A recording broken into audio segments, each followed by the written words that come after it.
بسم الله الرحمن الرحيم الحمد لله رب العالمين ثم الصلاة والسلام على رسوله الكريم سيدنا محمد وعلى آله وصحبه وسلم وبعد عام هجري جديد سند وناكسن وحان أغنهي إن سند عصب أو هجري أي نقلي سند كون أفر بغل أفرتن يلبدا بشن وبشي كوباد محرم أهيد وأدوكتين إلهي سبحانه وتعالى asaga ayaa koonkan abuurtay markuu koonkan abuurtayna wuxuu sameeyay waxyaabo maclam oo muuqda waxaad ogtiin qoraxda iyo dayaxaba labadaba ilaahay baa abuurtay xigmada uu abuurtayna asaga og wuuna inoo sheegay ilaahay subxaanahu wa ta'aala wuxuu yiri huwa alladhi ja'ala ash-shamsa diyaa'an wal qamara nuuran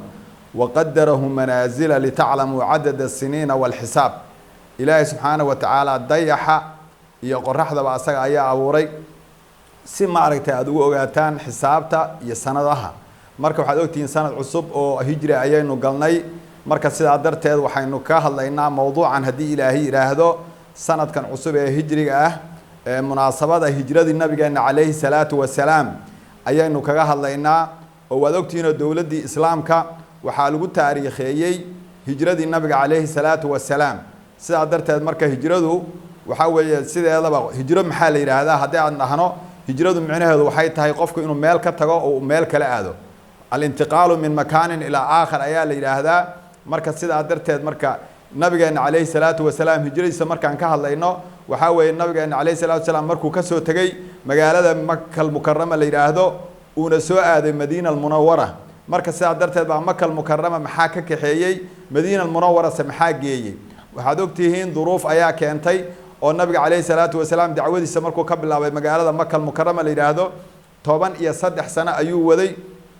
13 sano nabiga calayhi salaatu wasalaam ee uu Makka joogay wuxuu kala kulmay dhibaato iyo cadaadis aad u tiro badan kaasoo ma aragtay asaga loo geystay asxaabtiisii loo geystay hijradiisa marka nabiga calayhi salaatu wasalaam waxa ka horeysay wad ogtihiino hijradii asxaabtiisa ay u soo hijroodeen dhulkan xabashida la yiraahdo ardul xabash ama geeska Afrika oo xataa inagu aynu ka midnahay Soomaalidu ay asxaabtu u soo hijrootay marka hijradu marka sidaas ay uga horeysay ma ibn aadanka oo dhanba sidiisaba hijrada waxaad ogtihiin waaba shay dabiici ah oo daahira ijtimaaciya waaba la dhihi karaa ambiyadii ilaahay baa hore u hijro jirtay oo nabi ibraahim waad ogtihiin inni muhaajirun ila rabbi wa kayir oo anu waan hijroonaya ayuu yiri marka sidaa darteed ba hijradu wax waligeed ba iska jirtay qofku inuu meel ka tago meel kale aado ayay iska dabiici ayay ahayd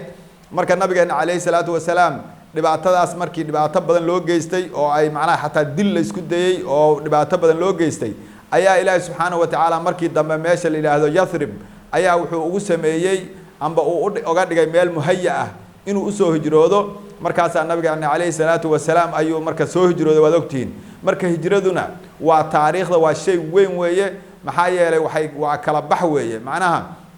laba fatro amba laba marxalo oo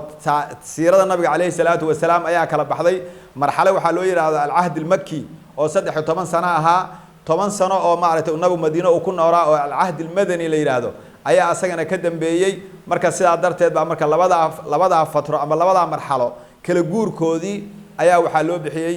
الهجرة أما هجرة الرسول صلى الله عليه وسلم إلى يثرب أو إلى المدينة المنورة مركز النبي عليه الصلاة والسلام هجرة أو سو هجرودي أو كسو تجي ودن كيسي سو أو آد كوجعلا أو مكة هيد سونا آد المدينة المنورة رنتي وحاوي كنت سنة يسا وحوين بكنت سنة يسا محايا لي هجرة هدو قف عادة أنتم مالكته ومالك لا آدو وح معناه ما سمينسو لكن قف هدو قف وين يهي أو مالكته ومالك لا آدو وين إنك قف كاس أيه كحرنت هاي مركز النبي عليه الصلاة والسلام قف وين بوها أو خير خلق الله أيها مركز سيدا درت بهجرة دي سو حين وفر دا دروس أن لسوكو بكرين أو هدي الله وضل مدر wax soo koobi kara aan ahayn waxyaabaha badan ee laga faa'iidayo ee tirada ka batay marka sidaa darteed baa nabiga calayhi salaatu wasalaam hijradiisa oo quraankuna uu tilmaamay illa tansuruhu faqad nasarahu Allah id akhrajahu alladhina kafaru thaniya ithnain id huma fil ghar id yaqul li sahibihi la tahzan inna Allah ma'ana oo marka asaga iyo nabiga calayhi salaatu wasalaam saaxiibkiisa Abu Bakar intay soo baxeen ay godka galeen oo muxuu ahaa quraankuna marka uu tilmaamay id huma fil ghar إذ يقول لصاحبه لا تحزن أو مركا يقولك كجرين أو كلها صاحب كيس أو أبو بكر همرجون أو محيا لي نمانكي قال هذا النبي عليه الصلاة والسلام يا أبو بكر برسنة هي أيا وحيسود الاستاجين قبر قدوش بعد كان محوا قد كدوش يسود استاجين يعني قد كي مركا أبو بكر بقى وحوي يا رسول الله هدوم متقاض وفيرين لها تحت رجليه أم بلبدي سلوغ هوسي سادو أركل على رعانا ونأركلها مركز أبو بكر كوير النبي كوير يا أبا بكر ما بالك باثنين الله ثالثهما أو محاضر ملاينيسا الله إلهي ما أردت أصدق كويهي محاضر ملاينيسا مركز سادر تيد بمركز هجرة سيادة مركز دروس بدن أيان كفايدينا أن سو كوب مكرين waxay ku cibrad badan horta waxyaabaha ugu muhiimsan oo ka faa'iideyna waxay tahay qofku maarta ama nabiga kaleey salaatu wasalaam inuu la soo cararay diintiisa iyo aqeedadiisa oo muxuu ahaa oo wadankiisa oo asagu ka dhashay tolkiisa uu ka dhashay oo aadka u jeclaa oo magaaladii waliba barakeysneed ah asaga oo maaragtay mudar amba khasab ay ku tahay inuu ka soo qaxay marka qaxa uu nabiga amba uu ka soo baxay ayaa marka waxa weey Abu Bakar nabiga kaleey salaatu wasalaam intuu istaagay oo maka gadaal u fiiriyay ayaa wuxuu yiri makoy asagoo markaas la hadlaya waxa tahay dhulka Ilaahay midka maartay ugu khayrka badan midka loogu jecel yahay tahay lawla anni ukhrajtu hadii aniga aan laga saari lahayn lama kharajtu minki maana ka bixi lahayn oo kama qaal alayhi salatu wasalaam marka taasi marka waxayna tusinaysaa qofku aqeedadiisa inuu ka hormarinayo maalkiisa iyo naftiisa iyo diintiisa wax walba inay aqeedadiisu ay ka horeyso oo marka nabiga alayhi salatu wasalaam wadankiisa oo aadka u jeclaa inuu ka tagay oo muxuu ahaay oo u wareegsaday muxuu ahaa wadan kale oo uusan markaas asagoo uusan u dhalanin ayay ku tusinaysaa sidoo kale waxa ku tusinaysaa yaani ilaahay subhanahu wa ta'ala maxanaha kaartadii amba khudadii ay gaaladu jeexeen mar walba cadowga islaamku markuu islaamka u god u maleegaba ilaahay subhanahu wa ta'ala inuu ka soo saarayo oo nabiga alayhi salatu wasalaam wada ogtiina maka reer maka waxay ku heshiyeen markay daarunad ku shireen in ma aragtay ay ma aragtay nabiga alayhi salatu wasalaam niman dhalinyaro intay u saareen hal mar inay dhaheen ma aragtay seefta ha lagu dhufto darbata rajulin waahid markii hal nin oo sidoo kale hal mar ha lagu dhufto markii dhiigiisuna ha u qaybsama qabaa'ilka oo nimankan uu ka dhashay ee ma aragtay reer bani haashim iyo meel wax ka soo qabtaan ba hawaayeen waa tii lagu heshiyay oo nabiga alayhi salatu wasalaam marka ay gurigiisa isku hareereeyeen oo ilaahay subhanahu wa ta'ala uu ka badbaadiyay oo nabigu intuu asagoo soo baxay ayaga oo hurdaysan oo lulmo ilaahay uu ku riday oo marka intuu nabigu xataa waxa la sheegay inuu ciid madaxa oga shubay asagoo akhrinay aayada quraanka ah waja'alna min bayni aydihim saddan wa min khalfihim saddan fa aghshaynahum fahum la yubsirun yani ilaahay subhanahu wa ta'ala wuxuu yiri waanu daboolnay fa aghshaynahum waanu daboolnay oo fahum la yubsiruna nabigu agtoodu maray manayna arkaynin marka taasi uu darsi bay noo tahay in cadowga ilaahay subhanahu wa ta'ala uu ka wan yahay waxa kale oo duruusta aan ka faa'iideyno hijrada nabiga alayhi salatu wasalaam waxa kamid ah kaartada macnaha in loo baahan yahay oo qofka muslimka uusan dhahaynin muxuu ahaaye uusan asbaabta أخذ الأسباب سببت إن لقاته نلاشن واحد وقتين إلهي كون كان سجى أبوري قانون بيدح جليي سبب بوئيالي مسببات بسميي مركز سيد عدرت الحداد سبب تكبوده مقولي سنيس مركز النبي عليه الصلاة والسلام إنه جوه إنه يهقف وين أو عظيم أو محوها هاي إلهي سبحانه وتعالى ولجره أيها هذا نوع قاتي سببتي أيو قاتي سببت كونيجا إمادي أيو قاتي أو سببت أسمحيه هيد النبي عليه الصلاة والسلام وحكمه وصار وحوا ماشي للربي مثلا دينع مكة أي كجرتي مكو كجوا دينع مدينة أي كجرتي ماشي للربي إنه أبحه أو أي فيليين من كان رياق ولا شيء اللي هذا إنه آدم موسى آدم دينع عم حسوا هذا كونفورت أيو إسكسوا هذا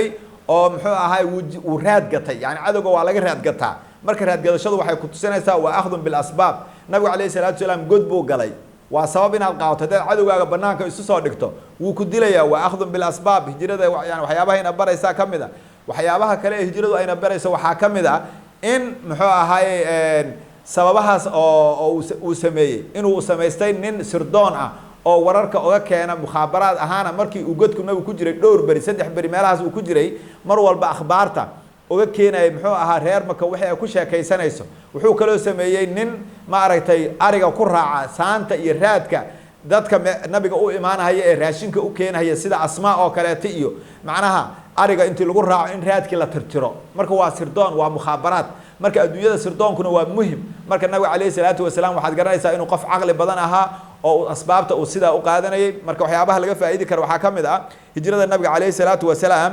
inaynu maaragtay sababta aynu qaadano waxa kale laga faa'iidayaa oo ay ku tusinaysaa hijrada nabiga alayhi salaatu wasalaam sayyidina Abu Bakr Siddiq radiyallahu anhu oo kala ka soo qaad hada يعني وحبه للرسول صلى الله عليه وسلم وحد وقتي النبي جعل كيسة وحكم دي هاي إيمانك كم دي هاي يعني قفك إيمان كيسو يعني إيمان ملا أم إيمان كيسو ما دم يستلم إلى ما عرفت إلى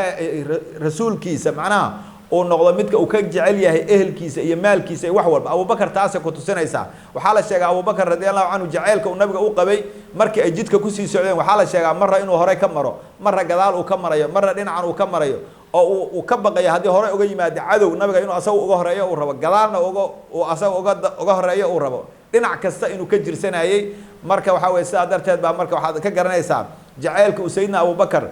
صديق رضي الله عنه وأقبي أيها هالك كجرنا يساعد وحكوا وحيابها الدروس لأن كفى إذا كر وحكم إذا صحبة النبي عليه الصلاة والسلام إن الصحبة مهم تاي إنه قفك مسلم كا أو معركتي أو سميستو قف راعة إن لا يسرع مرة دي ميل دور الله سعود بهجوي الله سعود سيد هذا بقى مركب جماعة إنك خير بدن تاي محايا الشيطان كحتى وحال الشيء لبا قف ديهين شيطانku wuu uga fog yahay laakiin qof haduu yahay shaydaanku waxa la yiri saaxiib u leeyahay laakiin marka laba noqdaan way ka baraka badan tahay saddex way ka baraka badan tahay mar walba al barakatu ma'a al jamaa barakadu waxay ku jirtaa mar walba in suxba iyo jamaa inuu qofka muslimka ah inuu sabaysto waa laga maarmaan marka taasina waxay ku tusinaysaa muxuu ahay nabiga kaleey salaatu wasalaam hijradiisa waxyaabaha badan ee aan ka faa'iideynaa ayay ku tusinaysaa